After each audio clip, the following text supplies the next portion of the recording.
Hampshire. I'm in racing golf on my way up to North Hampshire to meet up with a friend of mine, Rich, who's also coincidentally one of my reps, and we're going to be, after a roebuck, we're going out stalking for a little cull animal. And to be fair, I'm not sure what it's going to be like. It's gone from being quite cold this morning to, as you've seen, absolutely glorious sunshine.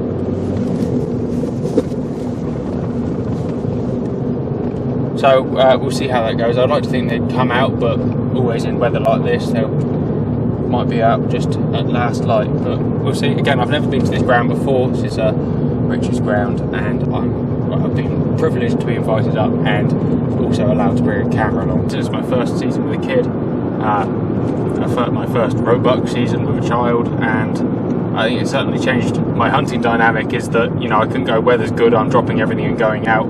Everything has to be a bit more planned, and as such, the few little times I've been out have been a bit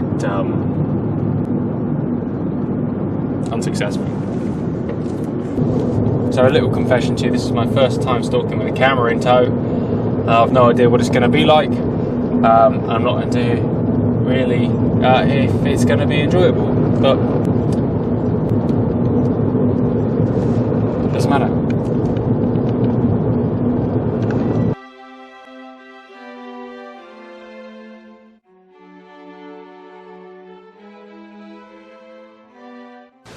I got there and I met up with Rich, and we decided to start on one side of the estate and go for a little walk through this bluebell woodland. First of all, I'll say it's an absolutely beautiful estate, as you'll see just now.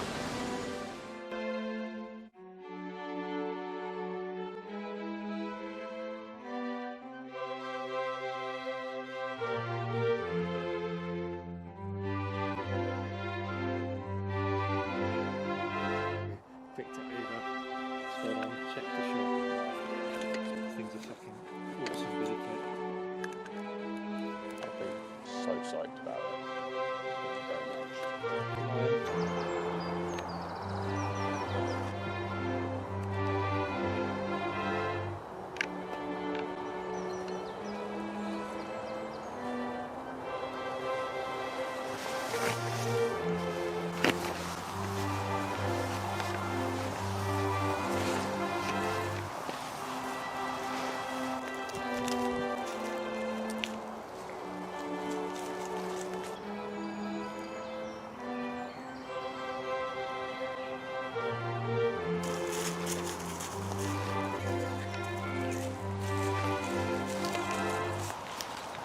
About 200 metres into the woodland, Rich spotted a muntjac doe out to our left.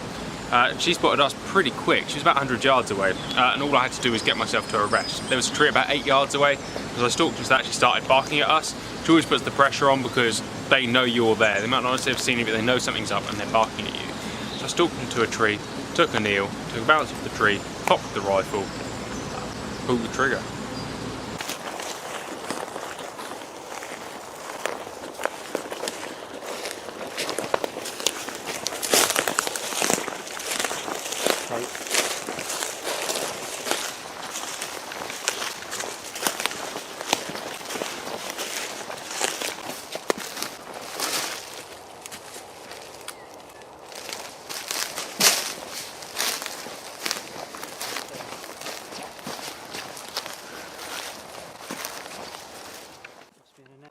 So that's proper stalking as well, isn't it? Find a tree, boom. That's it. That was a good, what, 90 metres? Something like that. Yeah. Looks a long way for a 6-power, doesn't it? It does, yeah.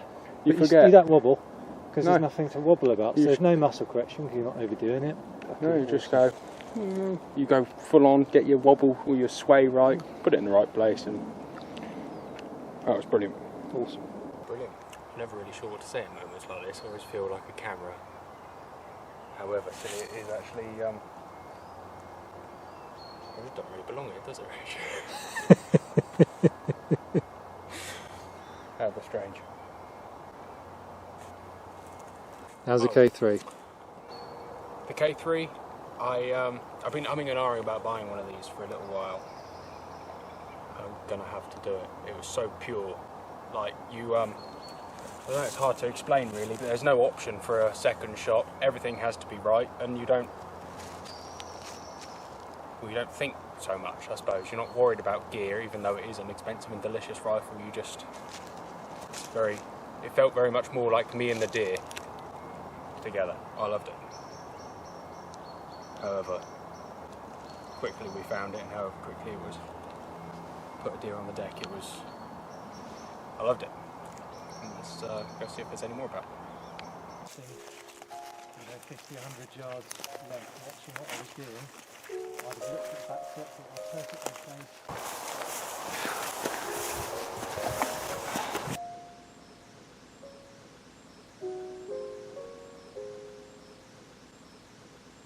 After this early success, we moved over to the other side of the estate. But unfortunately, like with all things, if you get early success, it adds a sense of complacency that you can't really find anywhere else. So we spent most of our time just talking, which was really nice. Although it was quiet talking and stalking, we weren't paying too much attention to deer as such. We stalked up a little valley, up into a little woodland, and after probably 45 minutes to an hour of mooching around, we stumbled across some fallow.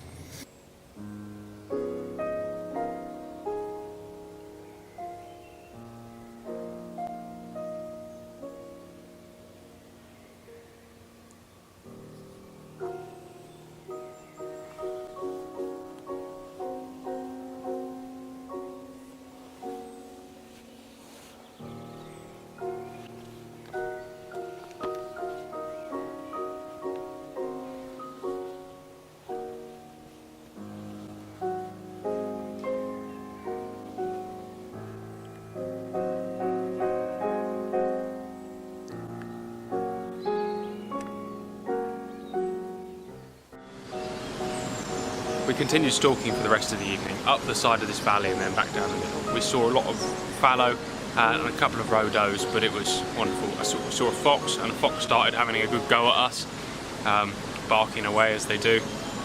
And as I say, it was abundant with wildlife. Unfortunately, nothing else we could shoot. There's no unfortunate to it. We got early success. We got ourselves a muntjac doe. It was just a pleasure to be out.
The whole point of stalking for me is the harvesting of meat, as well as the being out in the wild countryside. I love the stalk, I love the hunt, but I also love to eat. I really love food. So I took this carcass out of my chiller. 2 days later we went up into the woods.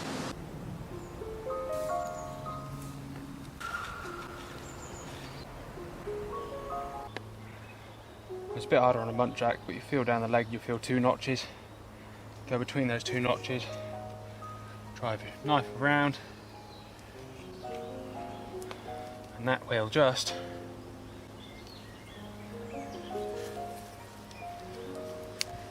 says break off like that. I've done this on the floor, you get a bit better leverage. No hacking through bones or any of that sort of thing. So it should be a very polite thing, both gralloching and I know we didn't share the gralloch, but he explained it was a bit harder. You can go down the knuckle to the bottom leg. You want to pick on the second knuckle there. Put the knife in and all the way around. And to all intents and purposes, you do generally want to avoid cutting from the outside in because you end up with small hairs everywhere. Nope.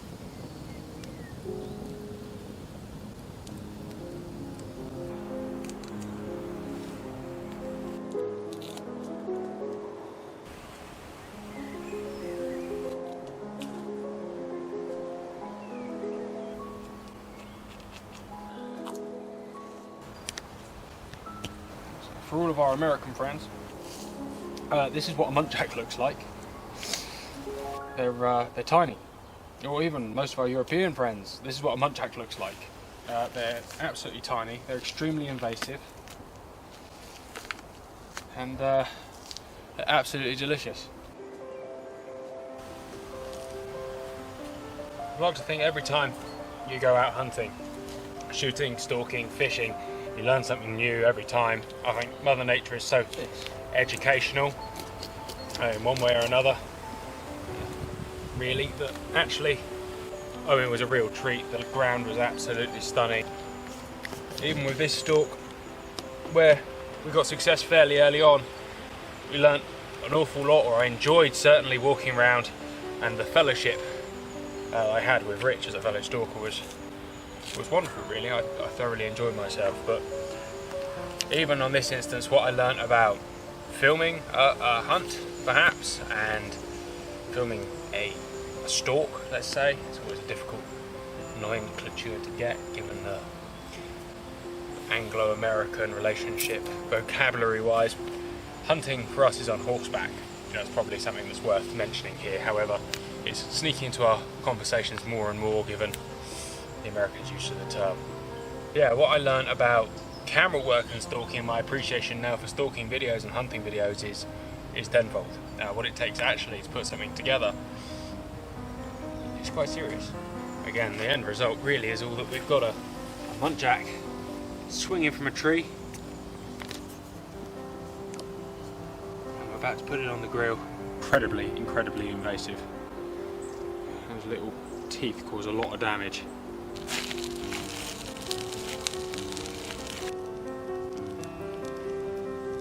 Perfect cooking temperatures when you can hold your hand at grill height for 10 seconds, and only on the 9 and 10 do you feel like you need to go to hospital.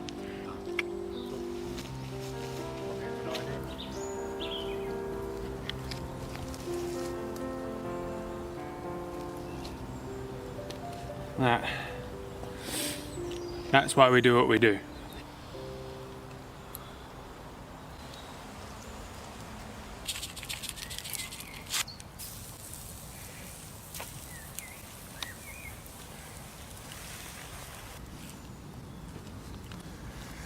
So here is the fruits of our labour. Medium rare muntjac loin.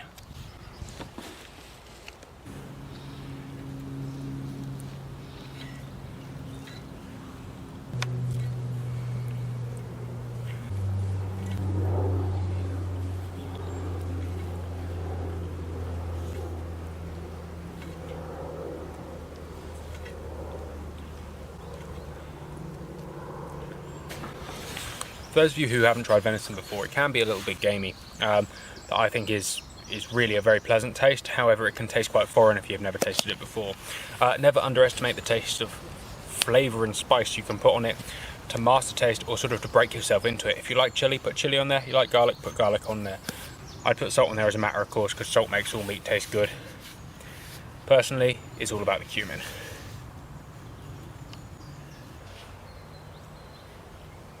So I hope you've enjoyed this. It's certainly been enjoyable and a good learning experience for me. We're hoping that we can use this as a bit of a foundation into building a new sort of a hunting side to our channel, or a using the guns side to our channel. Because as much as we are passionate about guns, certainly as you know I am, I'm also passionate for the countryside and our local wildlife, and I'd like to share a bit of that with you as well. You know, let's say the guns in use and actually what we're all about. We thought we'd get out, give it a go, and see if we enjoyed it. I think we certainly did. How could you not enjoy this?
bye.